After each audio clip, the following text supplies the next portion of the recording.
You hear about Abu Dhabi? Abu Dhabi? Abu Dhabi. Is that where you got your shirt? Yeah, it is. Dude, I'll go on vacation right now. We kind of Sometimes look like vacation. when you know you've got a full day and a busy, That's right. heavy day, I've got to just put my body on vacation. That's right. So I'll put the shirt on. I saw a thing how in Abu Dhabi they've started seeding the clouds. And so they fly planes over once a week and they shoot like salt and a bunch of other chemicals into the clouds and force it to rain because it's in the desert. And I'm like, this is a movie. I just saw it. Yeah, Gerard Butler. Yeah, his estranged daughter. He got to save her downtown. Like, I just watched it. I don't remember what it's called, but it's called something. And that's Geostorm. Yeah, is that what it is? Yeah. It's like a Geostorm. Sounds like a Nick Cage movie. Yeah. And so, dude, that's jacked. That's super jacked. That's not good. No. Hey, I hope you've enjoyed the tug more because the end may be near. We got some weird science stuff going on in the world. No, it's crazy. You sent me a Joe Rogan podcast that I listened to the other day, and I was like, the reason you know so much about Elon Musk is because they're like friends, right? Yeah, they're friends. But I mean, I like listening to Elon, so I've listened to a bunch of interviews and things that he's done. Okay. But yeah, they're friends. Yeah. Why not be friends with Elon Musk? He can take you to Mars. Listen, I am not getting on no rocket ship to Mars. You wouldn't do it for No, free. heck no. Why do I want to go to Mars? I don't know. I like my life on Earth. Yeah, I don't Someday I'm going to go to heaven, and when I'm in heaven, I'm going to be flying all over the place. Oh, you're going to go to Mars then? Oh, yeah. I'm going to be like, hey, Moses, what's up? Let's go. Let's go see Neptune. You and Moses going to Mars. Hey, yeah, dude, we're going to be kicking all over That's a new podcast, Truston and Moses Go to Mars. Yeah, as long as we're eating weird DMT and CBD oils. What? I went and I have a problem in my back that always is like causing me a problem. So I go to the chiropractor and he tells me to go get a massage. Yes. So I go and the lady's like, I'm not going to do her accent. Yeah, I was about to say, please don't. But she says, sir, would you like me to use CBD oil? And I was like, no. I don't think. I was like, I don't think so. Local pastor. Yeah, I was like, I don't think that I am allowed to do that. I don't think that I should do that. It was weird. So yeah, no, Elon. Yeah, he's a funny genius. Yeah, he is. Did you see that deal? It came out like it's been a couple months. Yes. They were launching the new Tesla truck, and you saw indestructible truck. Yeah, they're like, this truck is indestructible. Immediately shatters window. They have like this guy come out, throw a rock or something at it, and it busts the window immediately. And Elon, he just stood there so sad, and I was like, bro, this is why you need me as a friend. Right. I'm the prop pastor. Yeah. And I've learned you got to do a run through, bro. You've got to practice with your prop before you actually hit the stage, or else you have a thin man come out and destroy your battle tank truck. It's the most embarrassing thing I've ever seen. I'm like, they literally are saying it cannot be destroyed, and then and it immediately breaks. It made me sad, but hey, you know somebody got fired up in that moment. That guy got fired probably. You know, Elon walked off and took off his headset and just started axing people. Hey, he's like firing whole departments. The guy who was supposed to do the practice run through, he's like, you didn't do it, you're fired. Which makes sense. Hey, you got to do it. Steve Jobs, he did a walkthrough with like a new iPhone. Oh, yep. And like something was wrong with the Wi-Fi, and he literally started firing people like on the stage, turning around, yelling at people like, "You're fired, get out of here!" And I'm like, this is the most savage thing I've ever seen in my whole life. Hey, but sometimes you got to be savage if you're tugging into more.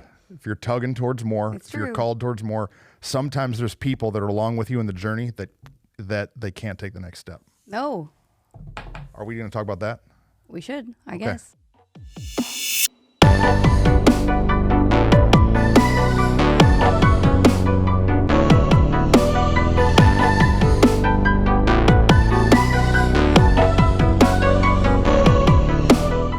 Yeah, welcome to the Tug of More, where just two friends who are in leadership and ministry together talk about this feeling that we have that God has called us to accomplish more of our lives, to do more in our organization, and how it's a battle, it's a struggle. There's a tension between where we currently are, where we know we're called to be. Yeah. And so we say we got to tug. We got to keep fighting. We got to keep going if we want to step in and achieve everything that we believe we're called to in life. Right. I mean, the only way that they figured out how to seed clouds in Abu Dhabi, or how to build battery-powered trucks, or how to do all those things, is through a team. Yeah. Because groups of men and women came together with a common goal to do something great, and so they made a team. But sometimes you realize that there's transitions that need to happen. Those people on that team had to be qualified to do the job. They had they had to stick with it. They had to actually get it done on time. If they didn't meet deadlines, there's different times if you're tugging into more, if you're leading something, that sometimes people on the team can't make the cut. Right. And it's tough. And as I talk to pastors and people in ministry, one of the hardest things that they deal with is how to navigate making a transition. And so, I think that we need to jump into that. So when you start an organization, sometimes you have people on your team that you realize aren't going to be a good fit. Sometimes you bring people onto the team and you realize in a short amount of time, ooh, that was not good. Yeah. There's different times when transition is necessary. So I think it's important because I think firing people is hard. It's super hard. And if you've led anything, it's one of the job interview questions like that they ask you, have you ever fired anyone before? And for a long time, I got to say no. And then you worked at Living Church for 1 minute. Together. And then the answer is yes, but it's important. Go. I remember when we were in our first moment where a transition needed to happen. And so I was just trying to figure out how to do it and what to do and what to say. And so I got on YouTube and I searched how to fire someone. You did? Or of course you did. Why to fire somebody. And there's really not a whole lot out there. There's essentially a bunch of business alpha males. Right. Aggressively demanding production out of robotic people and just crush them and remove them. And that's not what I wanted to be. Right. That's not how you want to navigate things. But then on the other hand, I talked to some pastor friends, and that's so nice and so kind and so gentle and so patient and so much grace, and it just takes years. And I'm like, okay. In the business world, sometimes it felt so robotic and violent and not caring. And then in this ministry world, it feels so passive and gentle and not direct. That I was like, okay, how do we bridge the gap? And sometimes we've done it right and sometimes we've done it wrong. Yeah, for sure. I think that there's different ways you can in your organization. For us, we're pastors. Some leaders maybe have an organization in they have structure to their firing, maybe like a protocol. For Aaron and Rachel, our spouses, like Aaron works in the business world, Rachel works in the school system. They had structured ways that you would get written up and all these pieces, but we had to learn what worked for us. Yeah. And I think it's important that no matter what you're leading and doing, you have to learn what works for your organization. Yeah. There's churches that are super structured like that. And there's churches, like you said, that are more family oriented. But as pastors, we love people. And that's where I think it gets hard. And so it's not the same for our context. Firing someone in a church is not the same as firing someone in a regular job, except it is. It should be. Correct. But people's response, maybe I should say it like that. Right. People's response to our firing of people isn't always the same because it's misunderstood that this is an organization that we have to. Like if you run a restaurant and you fire a cook in the restaurant, you're probably not going to lose many patrons of your restaurant because you fired a cook. Whereas at a church, if you fire a staff member who is relationally engaged with a bunch of people who attend that church, you could lose some patrons because they get frustrated, they get confused, they don't know the ins and outs and the stories. And so I think that fear is what stops a lot of people from making the transition. Absolutely. How do you know when it's time to let somebody go? There's a lot. There's a lot. This probably could be like multiple episodes. No, right. There's a lot. I mean, like you said, sometimes we've done it right and sometimes we've done it wrong. So you can't walk in and have the expectation. One, it has to be stated. If this expectation is not stated, then it's our bad, not theirs, if they're not meeting the expectation. Yeah. But I think once we've worked through whatever the scenario is, you have to give yourself a timeline to recognize, are they capable? Are they competent? Do they have the right emotional intelligence? Can they fit on the team? Can they fit the culture? There's a lot of pieces that go into it. Yeah, I think that one thing that I think about is, as we have staff, they're on a salary, so they're receiving resources to be able to work there. And if you get to a point where you would rather have the money than the person, then now it's time to start really looking at that transition. I remember the first Meaning time. like if someone came and offered to pay Living Church this amount of money for us to fire somebody, and I would rather have the money of their salary than them, what they bring to the organization. Then maybe they're not the right fit. Right. But like right now, our staff, dude, I would give my left arm right. to keep our staff because they're incredible. Yeah. But there's been moments where I'm like, man, I would much rather have that number back in my budget to hire somebody else or to navigate some other issue. Yeah. Than to have a dead weight. Right. I remember the first time you asked me that question about some circumstance, and I was like, oh man, it was a great measuring stick for us. And like you said, our team we have now, it's incredible, but it took us some steps of letting some people go and having some transitions in order to get there. And so I think if you have an area as a leader that's lacking and you're having to give your time and your energy to that area that you've hired and paying someone to do. Mm-hmm. So if you find yourself starting to do their job for them, that's a time to consider that it might be time for a change. Right. So if you've brought somebody on and they are over this department or this situation, but they aren't doing that, and you find yourself taking a bunch of around ways to lead that thing, then what are they on the team for? Right. If they're not leading it and you're back and leading it, then now you have just demoted yourself. Right. And then the other tricky one is sometimes then we pull in other people to cover for their area. Yeah. And that, that's a slippery slope, because then you really start kind of creating a frustration in your entire team. And I think a lot of pastors and leaders end up doing things like that unintentionally, and then that causes some issues. So we have to look at, what are they bringing to the table? What value? What's the return on the value of what they're bringing? Right. And then what's the response when bringing correction? When bringing this is a great one. Like, hey, clarity or a conversation. Right. If you're bringing them in, that's what I do typically, to say, hey, this is not going the way it should, or hey, we really want to see more out of this. What is their response in the moment? This is great. And so if you're a leader who's thinking, man, maybe I should make a transition with this staff person or employee or whoever, what she just says gold.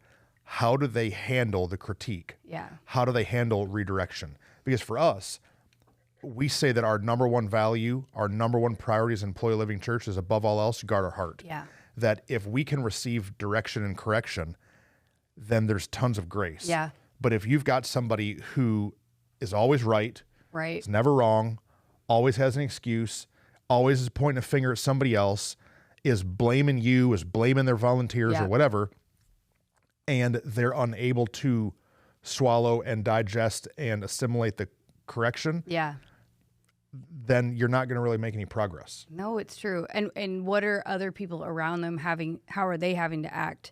Are they having to tiptoe around them, or are they having indirect conversations because they're afraid to approach these people?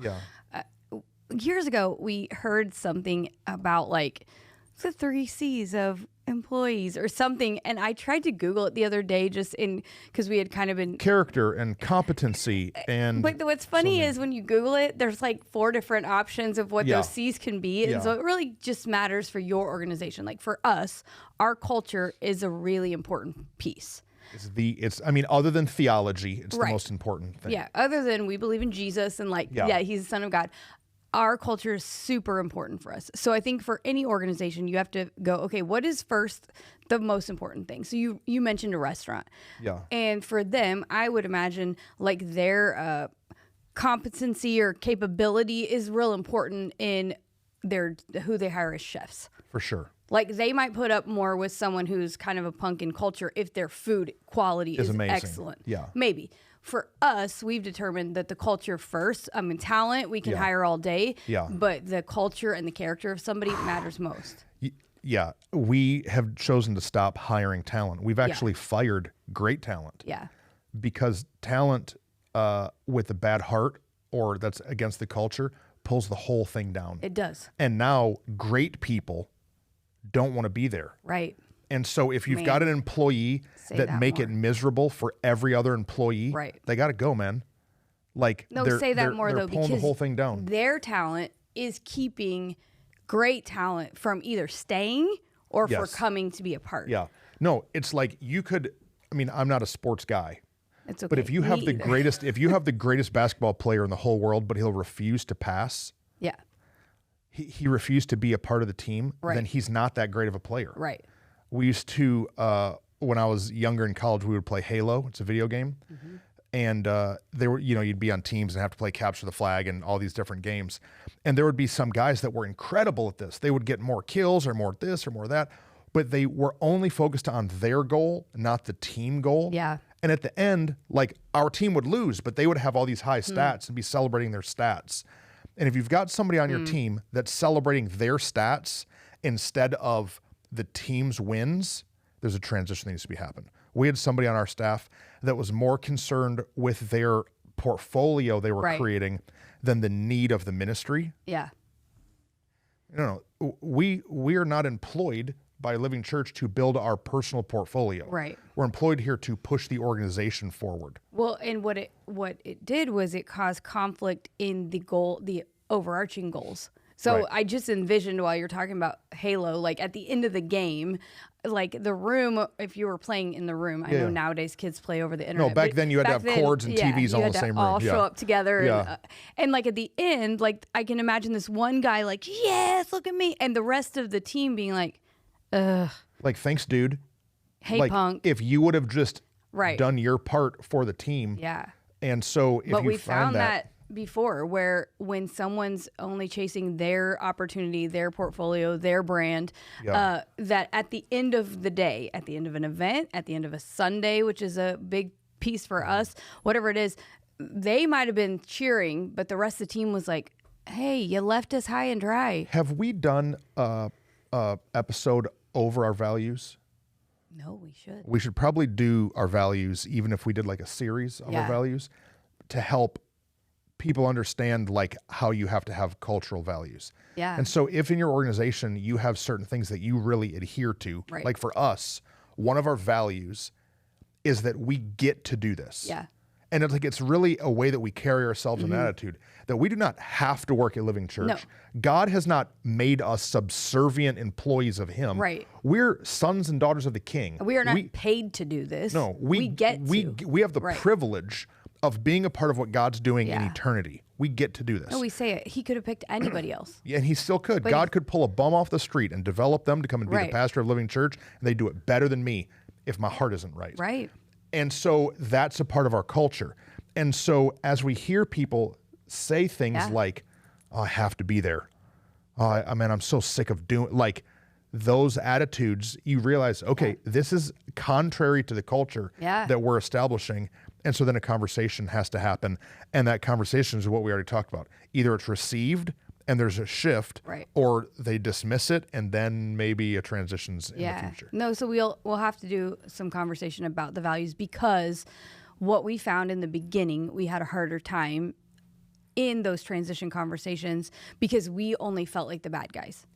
Yes. And what values did for us was they became the bad guys. Mm-hmm. That if you're not adhering to the culture and the values of this organization, it does not have to be a church. It can be any type of. My husband for the city of Fort Worth has values that they do their jobs by, and those are the things like they're the parameters. Yeah, when you come to work at Living Church, whether you've been in the house or whether we've hired you from the outside, we say you're joining us. We're not joining you. Right. And so you're joining the organization and you're joining these values. And so it makes it a lot easier. There was a specific person that we were kind of going back and forth, and like I didn't really have a great reason to fire them, except for the fact that I felt like they didn't really want to be there. Right. And they kept saying that phrase, I just have to do this, and I feel overwhelmed because I have to do that. And I was able to easily say, hey, you don't have to. You don't have to. There's 100 other places you could go work. You don't have to here, but if you don't feel like that, then you should reconsider. And actually, in that time, I didn't have to fully say, hey, it's time for you to go. They were able to determine, you're right, I don't want to. Yeah. And that's fine, because guess what? Someone greater and better came in their place. And I think that's the biggest fear.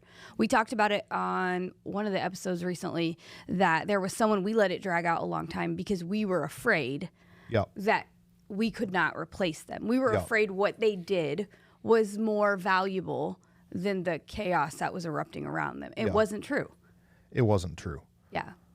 There's so many stories. No, right. We had a conversation with somebody who just was not operating the culture, kept dropping balls, was not owning their zone. And then emotionally exploding when we redirected. And, but this person, their specific role that they were doing, nobody else knew how to do. Right. And so it's like, if we remove this person, we're going to be in trouble. Right. What are we going to do? And so my fear let them stay longer than I knew they should have. Yeah. Because I wanted to wait till I could figure it out, where I should have just made the decision for the culture. Yeah. I had an individual tell me that we were kind of in conflict, and we talked about an issue that the ball kept getting dropped, and they said, you know what? You can't fire me. Right. I said, you can't fire me. You need me so bad, you can't fire me. They said, I could come into your office and take a dump on your desk, and you couldn't fire me. Yeah, that's terrible.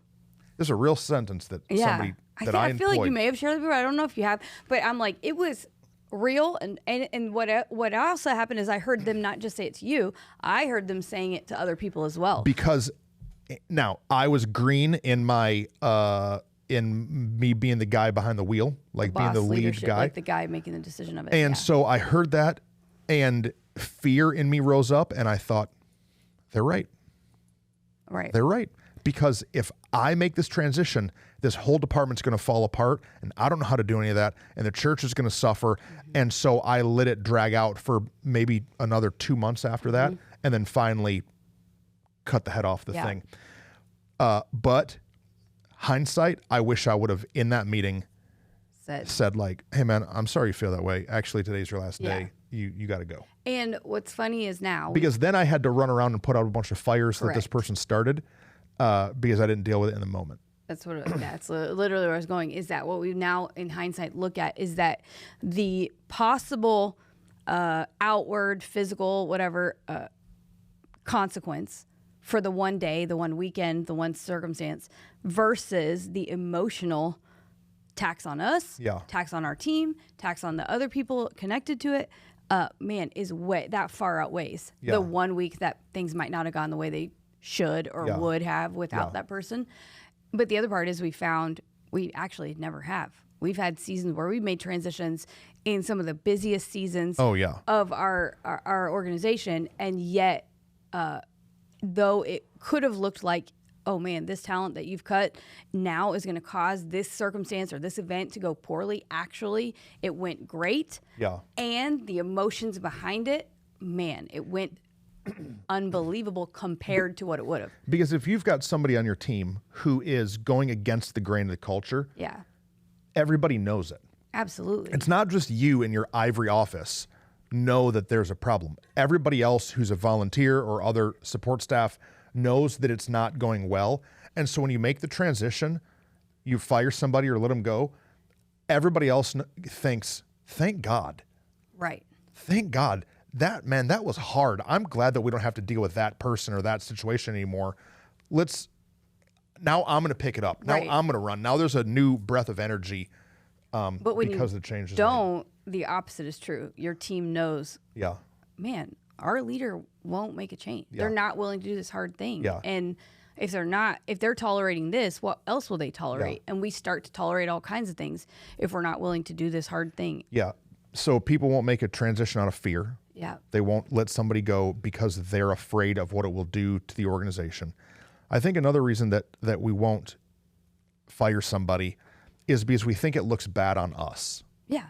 I've been there where I've hired somebody, they've came in, it's obviously not a fit, and I don't want to fire them because I'm afraid that it's going to make me look like I couldn't lead them.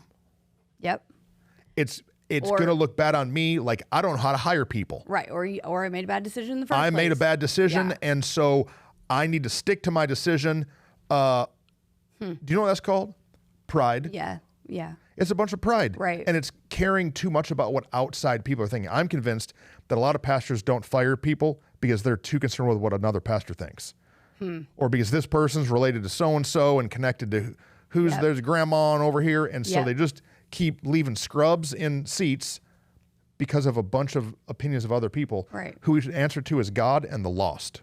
That's who I answer to. Right. Are we reaching lost people? And what's God have to say about it? Right. And is this person slowing us down from doing what God's called us to do? Yeah, we've been, there's been seasons where we've been afraid. Are we monsters? Are we too savage? Are we too fierce? Do we have a reputation? And we probably do. Yeah. And we had to decide, yeah, that's okay. We're good with that. We'd rather have the reputation that we will handle things and that we will not allow certain things to live and breathe than the reputation of, man, they don't. Because the truth is, those people who are worried about what other pastors think, those pastors are not going to think that. What they actually think is, why won't that guy handle those things? Yeah. It's what they actually handle think. it. And handle so, man, I think that's a big reason. And then we already kind of hit it at the top. Like, we love people. Yeah. We have grace for people. There have been people that we have fired that one of us or both of us, the minute the conversation was over, we've had a hard time. Oh, I've cried like a baby. Yeah. After some moments, because I loved those people as people so much, but yet I knew it wasn't the right thing for the organization. And like, the relationship is affected. Especially in this world, but I think anywhere you work. Like the if you're friends kind of or at least that way, or you've worked together for a long amount of time, and then now like there's a shift that has to happen, that relationship is affected. You're probably not going to get coffee and watching movies together the very next day. Now, maybe over time. And so that's hard. It's hard to be really invested and close to somebody and then the thing fall apart. It's painful. And, we've talked about it already, that we have to keep leading even when it's painful and hard for us. But I think that those times can be a reason why we won't do it. There was one person that it finally came to the very end, like they weren't even directly under my leadership, but they had an oversight as well. And it was like time. And so me and this other team member were going in to let them know, hey, we've already gone through all the steps. We've already done all the pieces. Sorry, today's your last day. And I remember like just before going in, like, I don't want to do this. This is not fun. No. And like, I had to make myself like, you got this, go do the thing. If you'll go handle it now, then we've talked about procrastination. Like, don't procrastinate it, get it done. Yeah. And there was freedom on the other side of it, but it doesn't mean it wasn't difficult in the moment. And I think there's sometimes that fear of just like, what am I going to do in the meeting if they freak out? Yeah. What am I going to do? Let's talk about the process. Okay. So let's start. So we've already talked about how if you've identified that there's a person that a change needs to happen. Yeah. So you identified it, they're not a fit, and culture and all the pieces.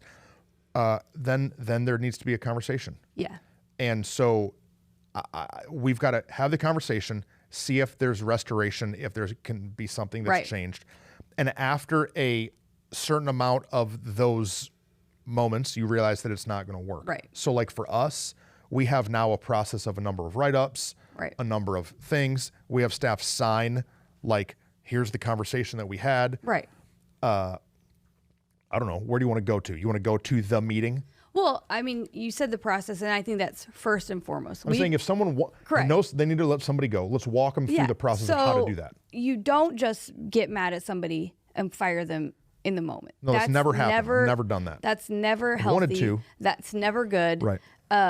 We've never actually like had a moment, even where someone said something they shouldn't have. Yeah. Like that, rightfully so, is a fireable offense in the moment. I'm gonna take a dump on your desk. If you're the leader, you got to keep your junk together. But you got to, as leaders, don't just be firing people because you're mad. Yeah. Yeah.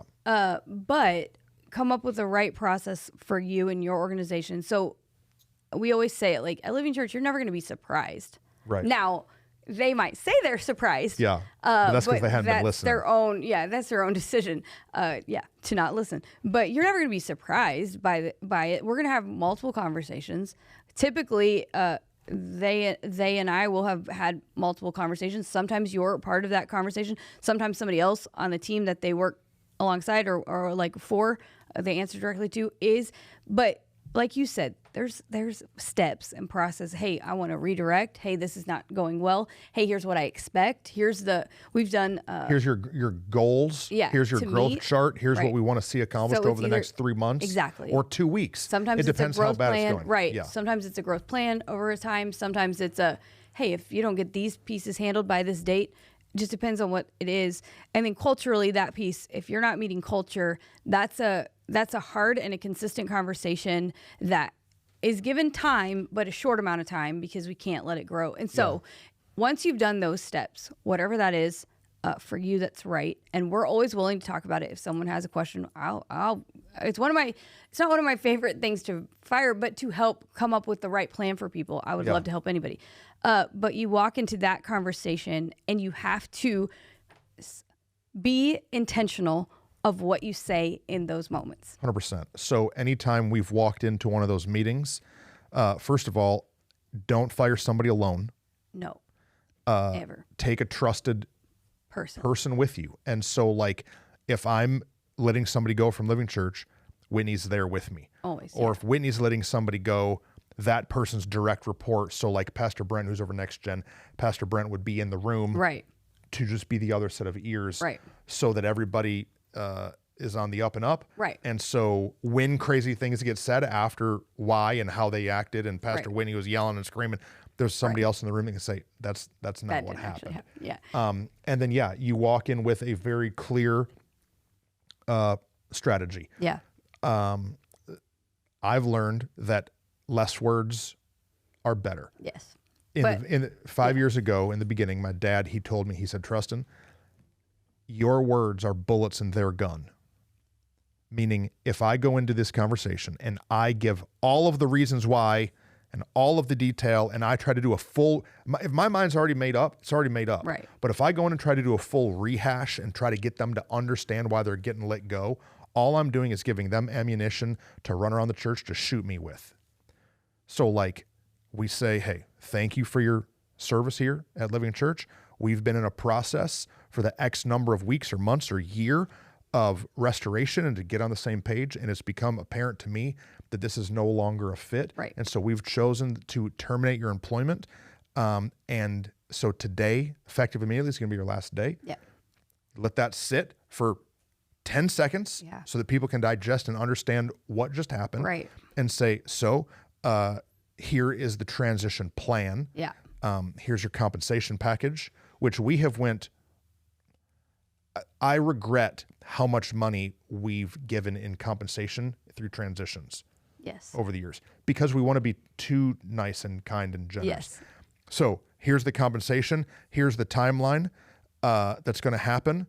Are there any questions about that?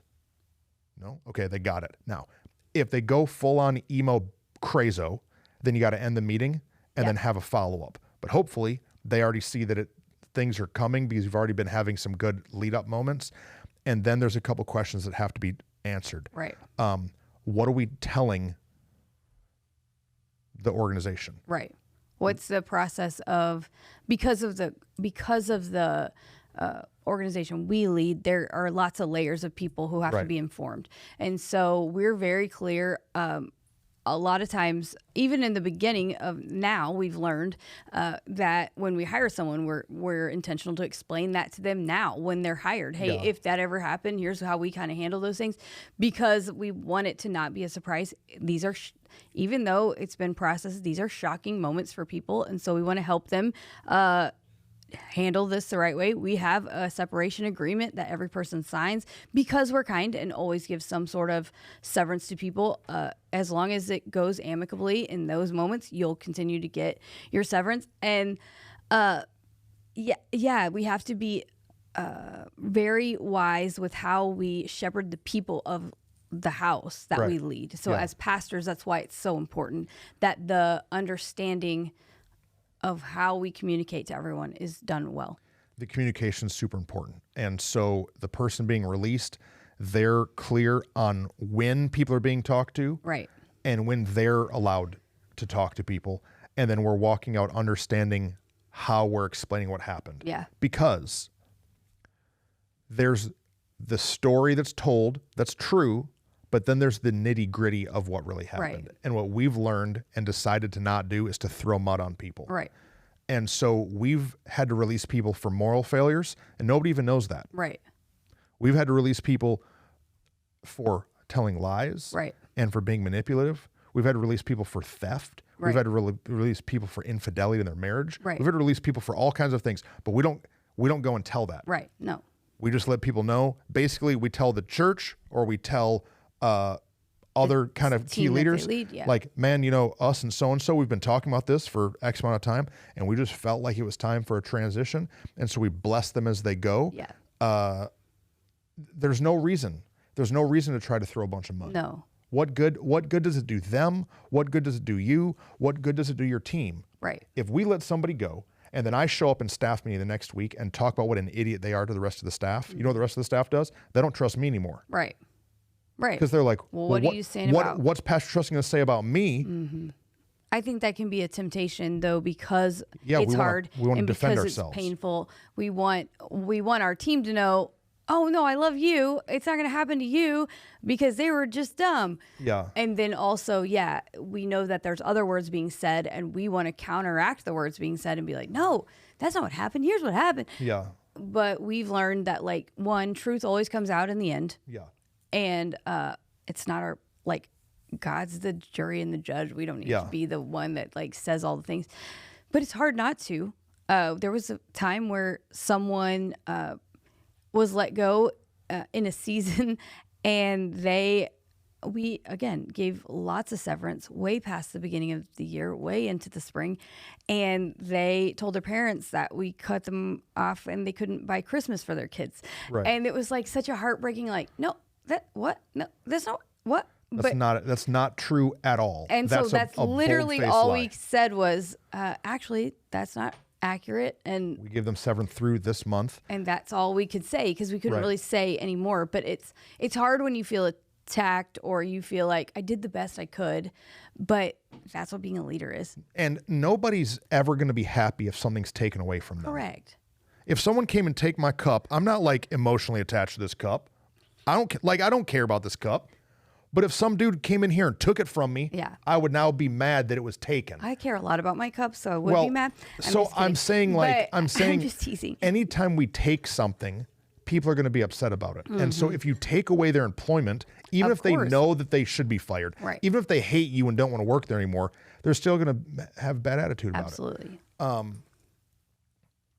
Except for the few that don't. And when they don't, that's awesome. It's nice. We've got two people that we've released from Living Church that still attend here. Yeah. 3. Oh, yeah. 3 that still attend, are still involved, and still serve. And still have great hearts. And 2 of them I might hire again someday. But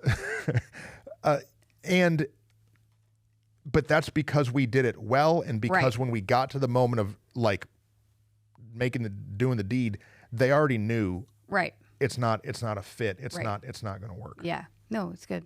It's super important. I've got just so many thoughts. Where you want to go next? I don't know. So something that Ed Young talked about that really helped me is he said, anytime you release somebody, the 5 couples that are closest to them are going to leave. Yeah. When you lead a church, anytime someone in, like, mostly in key leadership, but depending on the size of your church, if they're overseeing a department, if they're a part of a department, the 5 people closest to them within 1 year will leave. They might stick around for a minute. So right now, if we were, Pastor Parker and Casey, our youth pastor, are doing a great job. Yes. This is just an illustration. Don't worry, Parker. But if we released Parker and Casey, you and I, we're not going to say all the names of the people, but you and I right now could name the 5 couples in Living Church that would probably in a year leave. Yeah.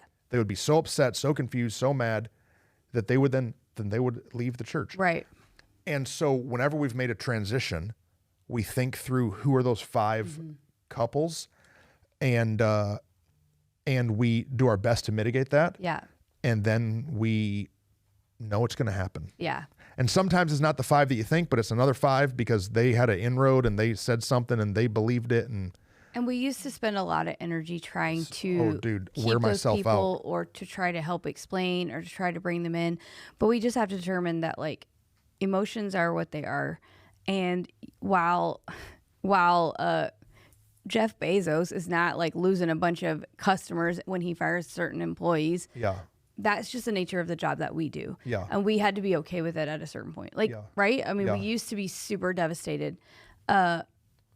And it's not about us. It's not. It's just that they were more relationally connected to them.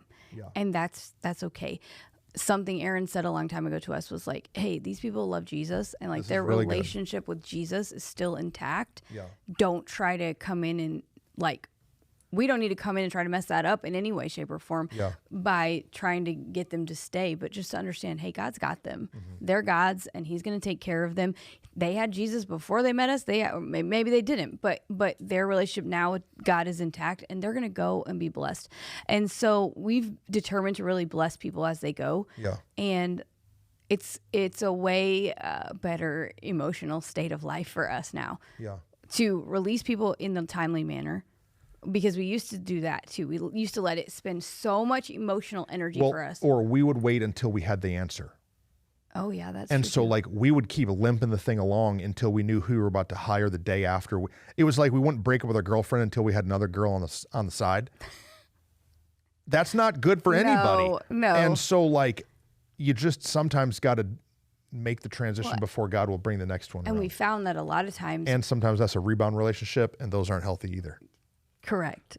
Because we found that a lot of times when we will just make the change, those people were already in the wings. They just God didn't reveal them. It hadn't been fully identified until that happened.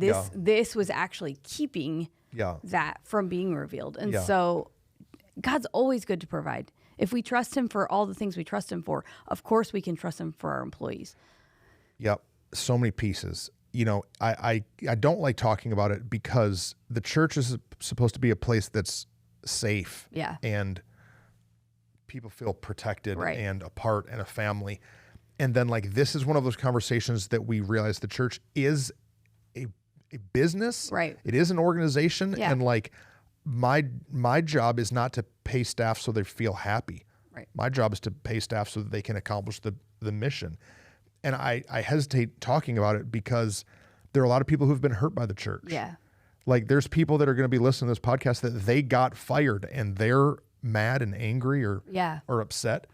Well, and it's hard. I mean, it's hard. It's heartbreaking. It's hard. And I think that's one thing we should speak to in a second is if you're on the other side. Yeah. If you're someone who's being released or has been released. Yeah. But first, I think, we've realized that for us, like people who lead organizations, when we compare it in that same way, there was one time we were at a restaurant and we were talking through a staff situation and I was like, yeah, but oh man, I'm so sad. And you said, if our waitress right now set down her tray and walked out the door and didn't deliver the food anymore, if she kept not bringing them the right food to the right tables, what do you think this restaurant would do?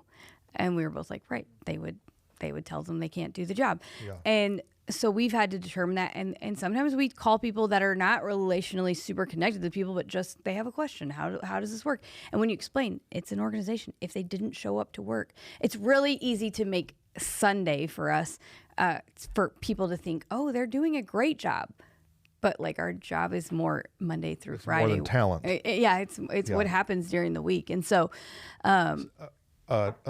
tool that I've used is if I'm helping somebody understand why we've made a transition, I say to the person in the church, I say, have you ever had someone that you've worked with that you wish would have gotten fired and they didn't? And every time they're like, yes. And I said, sometimes changes need to be made. Yeah. Or if they're a leader, I say, have you ever had to let somebody go? Right. Yep. Were you happy about it? No. But was it the right move? Yep. Yep. And so taking it outside of this like hyper spiritual family environment into like the waitress won't deliver the tray to the table helps people sometimes make the jump. And in the same way, we have friends who lead organizations that are not churches, that are family type businesses, and they've had to make transitions. Oh yeah, literal family sometimes. And it's painful and hard, but we have to determine what's the vision, what's the values that we have, because if our goal is to get to where we're going, sometimes it's just not the right fit. And then after the transition's made, let it go in your heart. Yeah. What Aaron said has helped me so much. He's like, Truston, they're in God's hands. When they die, they're going to heaven. Yeah. God's got their kids. God's their provider, not you, because we put too much weight on us. Yeah. And then we beat ourselves up, and then we think that we've killed them. And if we've made mistakes, we've made mistakes. Oh, for sure. You know, we've definitely handled things wrong before. But we're humans, not robots. And then the other part is sometimes what we've allowed, we've had people that our release allowed them to step into where was the best place for them. Sometimes firing somebody is the best gift they ever had. Yeah. Because now we've got a guy that, man, I loved. I still love. Now he's on staff and a pastor in another church, and he's killing it. Yeah. He's doing great. Right. God's doing great things in him. Why? We just weren't the fit. Yeah. It just wasn't we're not the vibe. Yeah. I was not the leader that was for him. Yeah. And so a change had to happen. Yeah. And so I think that's the other piece of it is like if you are currently in a season that you feel like, oh, a transition may be happening in my life, they may be letting me go, or you've been let go and it's still hard to let go of. I just think it's important to give a couple minutes to that of like, we said it, there's been a few people on our team that have been, we've gone through a transition with, but they're still a part of the house. You know, their hearts to really continue to, above all else, guard their heart are what allowed them to handle that situation well and to step into more in their life somewhere else. And so I think if you are, you said it before, like pride is on both sides in these conversations. We have to be intentional to be humble and submitted and go, look, these are people doing their best. And God's in charge of my life. He's going to give me what's next. Evaluate what we did or didn't do right or wrong, and then decide, hey, I'm not going to let this circumstance keep me from the more God has for me. Exactly. I'm not going to let, maybe you've been unjustly fired somewhere. I'm not going to let what happened here hurt me. In fact, recently, one of our people here in the house that we know and love and are in a relationship with were let go after a long season of working somewhere. And though they were hurt and sad, they realized, hey, God is actually going to take this situation, turn it for my good. They've got a better job, a better hours, a better circumstance. And so I just think we can learn on both sides of it as we're stepping into more, whether we're someone who's having to fire someone or whether we've been fired, that like these moments of transition, though they're painful, it's going to take us to the next space. No, it's really good. It's important. Yeah. What? No, I just still have so many thoughts, but we're itching. We're almost out of time. Write a script, stick to it. Don't get emotional. It's super good. It's very emotional, but you can't allow emotion to overtake you. Don't start yelling. Don't start arguing. You know that this is the transition that has to be made. Do it. See you. And don't try to talk about it again later. God, I knew you were going to bring this up. Well, it's important because your love for people, if you my heart is to want to help. Right. And to want to help people heal past the things. Yes. And so multiple times we've fired somebody. And then in the meeting I say, and if you want to talk about this later, let me know. No, we don't. No, they don't do that to myself. They don't want to. No, they want to just come back and fight and argue. Right. So that's not a good idea. And then, don't say too many words. Keep a list of what you're going to say. Stay on track, no matter what your conflict is, conversation, have it written down, but then don't offer to rehash it later, because if you shouldn't rehash it now, you shouldn't rehash it then. Yeah. And it's already done. The decision's changed. No. And so I've caused myself a bunch of stress, and I've had a number of meetings that I'm now arguing things that happened a year ago. Literally, we fired a guy, and a year later, he called me back. He was like, hey, you said you would talk about it. Can we still talk about it? And I'm like, okay. And then he comes in like with a list and all this bullets of like what we did wrong. And it's a year ago. And nobody can all the way remember everything. And in my head, I'm like, thank God I fired this guy. Like, we're doing so much better than after we did. It's the best decision I ever made. And now I'm sitting here getting blasted again just because he hasn't emotionally processed it. It's a wreck. Don't do that to yourself. And then once you've already let that, it's harder to keep your mouth closed. And so just don't. Just as a leader, get your junk done that you got to get done, and then leave it at that. So I feel like we've opened a big can of worms here. Yeah, for sure. And so if you have any questions about this, tell us the situation, tell us what's going on, and we would love to talk about it, whether we do another episode or whether Whit and I shoot just a quick video directly to you. We'll send it to you about your situation to help you understand what it is. Yeah, super good. No, it's not easy, but it's important. If we're tugging into more, sometimes we got to let things go. Let it go. Oh, good job, Let Elsa. it go. Love y'all.